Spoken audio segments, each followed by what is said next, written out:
se produjo una matanza en la tribu de Ashánicas por parte de Sendero Luminoso. ¿Por qué?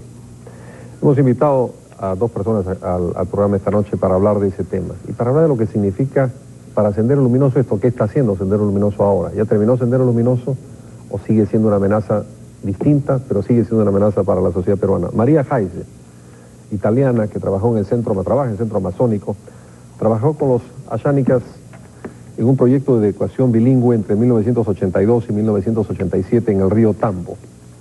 En esa zona hubo una primera incursión senderista el 27 de octubre de 1987 y María Jaise estuvo allí. Señora Jaise, ¿por qué estuvo usted allí? ¿Qué hacía exactamente allí? ¿Es algo más aparte de este proyecto de educación bilingüe? No sé si me escucha la señora Jaise, no me está escuchando. ¿Me puede escuchar ahora? Sí.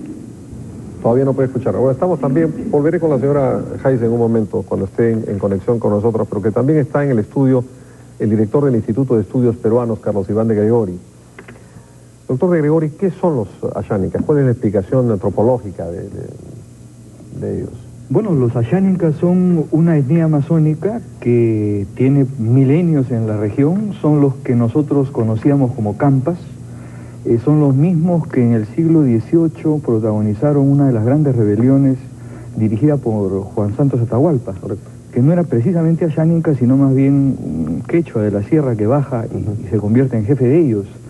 Luego de la rebelión de Juan Santos, 1742. Así es. Luego de la rebelión de Juan Santos, los Ashánicas prácticamente se cierran al contacto con la sociedad nacional. Las misiones tienen que salir y esto dura hasta la segunda mitad del siglo XIX. ¿no? Entonces, ahora, ¿tuvieron otro levantamiento violento hacia principios de siglo, entre 1913 o el 14, contra algunos colonos que habían rodeado la zona? Bueno, ha habido ya de menor intensidad, por cierto, a raíz en la época del caucho. Luego también hay un episodio en los años 60 cuando la guerrilla de Guillermo Lobatón llega a esa zona, implica a los Ashánicas por un tiempo muy breve en las guerrillas del MIR, pero en realidad ahora es una situación muy diferente. Los Ashánicas en su gran mayoría están en un contacto bastante fluido con colonos. Ya no se les puede considerar una población aislada del mundo o nada por el estilo. Tienen relaciones de intercambio, trabajan en zonas de colonos. ¿no? Tengo aquí algunos datos sobre los Ashánicas que me gustaría confrontar con usted. Hemos investigado, son unas 50.000 personas, los miembros de esta tribu. El nombre significa nosotros todos. Un 70% es bilingüe, o sea que hablan también castellano, gran parte de ellos están integrados a la otra civilización. Y los valles de la selva alta donde se encuentran son los del Pichis, los del Ene, en el valle de Sonomoro, en Pangoa y en Tambo, y también en Satipo, que es donde se ha producido esta... ¿Por qué Sendero Luminoso los ataca? Bueno, Sendero Luminoso desde los años 80 está en la zona del Ene, ¿no? El Sendero Luminoso baja de la zona de Ayacucho, ¿no? Boca del Mantaro, baja hacia el Ene, y prácticamente cierra el Valle del Ene, aprovechando el repliegue del Estado en esas zonas, en esa época. Casi es para ellos una situación ideal, es lo que ellos hubieran querido hacer en la sierra y no pudieron. Acuérdese que el año 82, cuando la Fuerza Armada ingresa, Navidad del 82, a Ayacucho, es porque Sendero había comenzado a cerrar ciertas zonas serranas, a prohibir que los campesinos vayan a las ferias, a querer a volar puentes, a bloquear carreteras.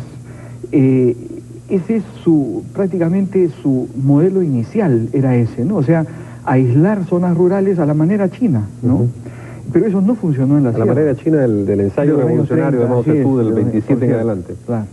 Eso no funciona porque el Perú es otra realidad, la sierra está mucho más integrada, entra la Fuerza Armada, y más bien la forma en que entra la Fuerza Armada, que entra con una táctica de tierra arrasada, más bien le da un aire a Sendero durante varios años, porque en el momento en que entra la Fuerza Armada, ya los campesinos quechuas de las punas se estaban rebelando contra Sendero Luminoso. O sea, usted ha utilizado, perdóneme, doctor Gregori, el ejemplo de Mao.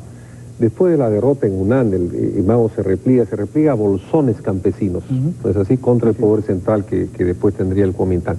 Eso es lo que Sendero habría hecho en esta zona. Esa es un poco la aplicación de esa teoría maoísta en esta zona. ¿Eso es lo que usted quería decir? En parte. Ya.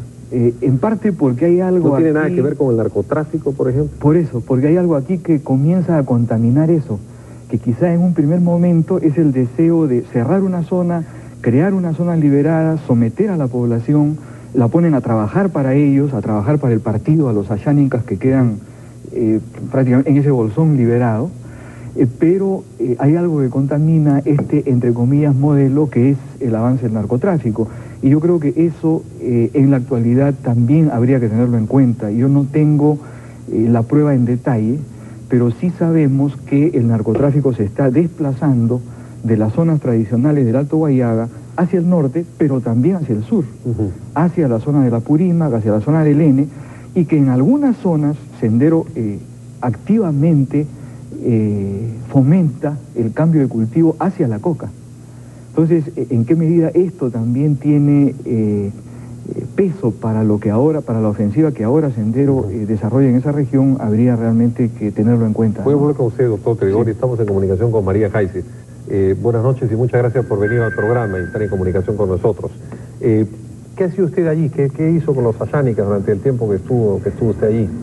Yo estuve allí desde el año 82 hasta fines del año 87 por un programa del CAP, del Centro Amazónico de Antropología y Aplicación Práctica, de educación bilingüe intercultural. Nosotros abarcábamos 200 kilómetros de río y allí teníamos 23 escuelas. El programa después se extendió también a agricultura, a organización y a promoción de la mujer. Pero el trabajo principal era un trabajo de educación bilingüe. ¿Usted fue expulsada de allí después de la incursión terrorista de 1987? ¿Le pidieron que se fuera?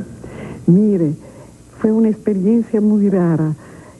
Nos habíamos quedado muy pocas personas ese día en la comunidad. Éramos quizás 5 o 6 personas. Y llegó a las 2 de la tarde esta columna de Sendero.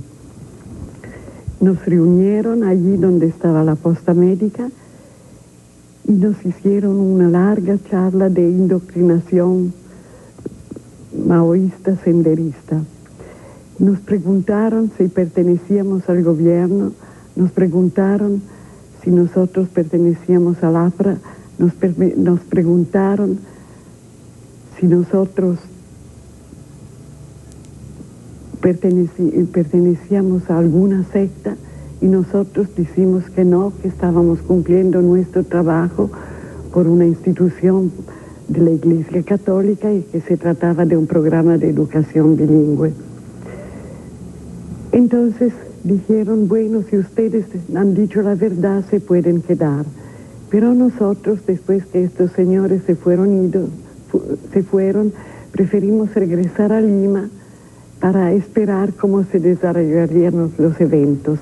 Y cuando 15 días después intentamos regresar y llegamos a Atalaya, nuestro motorista Shaninka, que había venido a recogernos, dijo, no pueden regresar, no puede ya regresar nadie al Tambo porque ha venido otra columna y estos son muy malos y han declarado que los van a matar a todos, van a matar a toda la gente que entra, empezando por la gringa que es usted.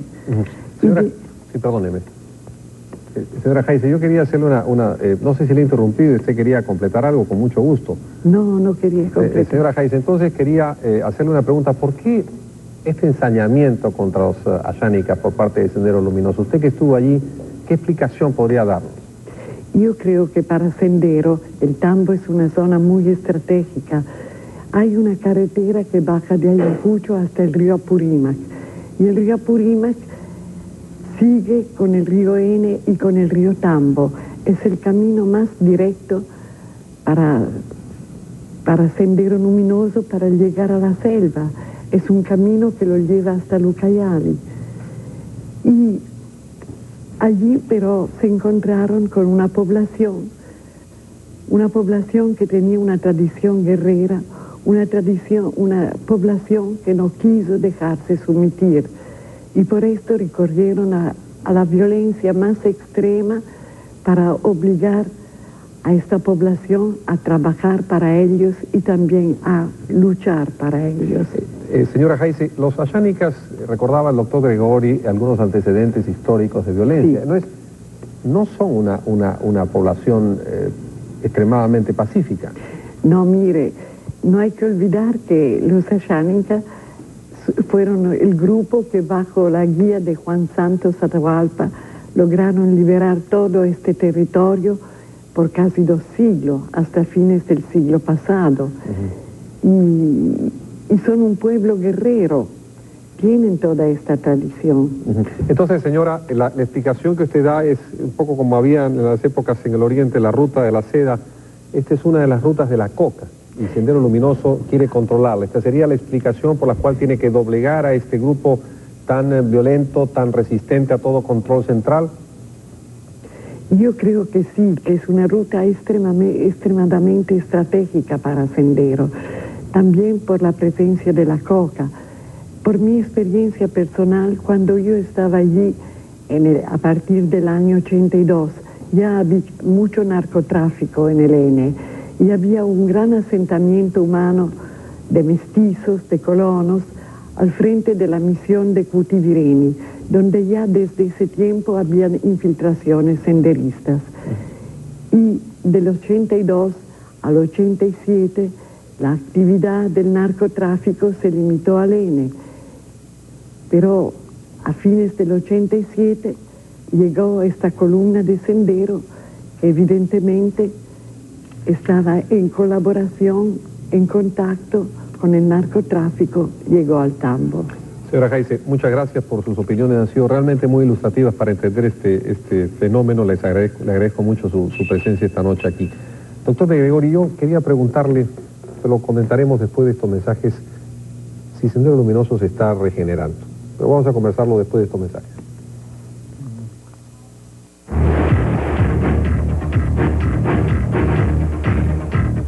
Doctor de Gregori, hace unos días estuvo un político colombiano en el programa Andrés Pastrana y decía: la FARC, las Fuerzas Armadas Revolucionarias de Colombia, son en realidad el tercer cartel de Colombia. ¿Sendero Luminoso podría evolucionar en una dirección parecida? Podría, de hecho, por lo menos algún sector de Sendero Luminoso, porque una de las posibilidades es que en perspectiva Sendero se fraccione, aunque ahora no lo ha hecho, ¿no? La hipótesis de los sectores de inteligencia más serios que estuvieron cerca de la captura de Bernabé Guzmán dicen que ese fraccionamiento no se ha producido, que sigue habiendo un comando, una dirección unitaria. ¿Sendero estaría volviendo al principio, comenzando nuevamente como desde 1980? ¿Estaría en ese sentido regenerando su trabajo? Bueno, han logrado recomponer una dirección central, pero creo que tienen un problema muy grave, y es que no logran reponer sus cuadros con la misma velocidad que los pierden. Por consiguiente, la calidad de esos cuadros es menor. Y hay otro aspecto que creo que va en contra de su recomposición, y es que el ánimo de la población ha cambiado, y ellos se basaron muchísimo en el temor de la población para imponerse siendo pocos. Eso cambió. Por consiguiente, yo creo que sí, están tratando de volver al principio, volver al campo, volver, ojo, a magisterio, a escuelas, a universidades, para un trabajo de largo plazo, un trabajo ideológico, pero yo creo que va a ser muy difícil que logren encontrar posibilidades de volver a convertirse en amenaza para la viabilidad del país. Doctor Gregori, muchas gracias por venir en directo y esperamos tenerlo pronto nuevamente conversando sobre esto u otros temas. El día de ayer el alcalde de Lima, Ricardo Bellman, dijo que no creía en las encuestas y sobre todo en las encuestas de apoyo. Me ha llegado una copia firmada por Alfredo Torres, gerente de apoyo, dirigida al alcalde de Lima, en donde, entre otras cosas, una carta un poco larga, voy a citar lo esencial.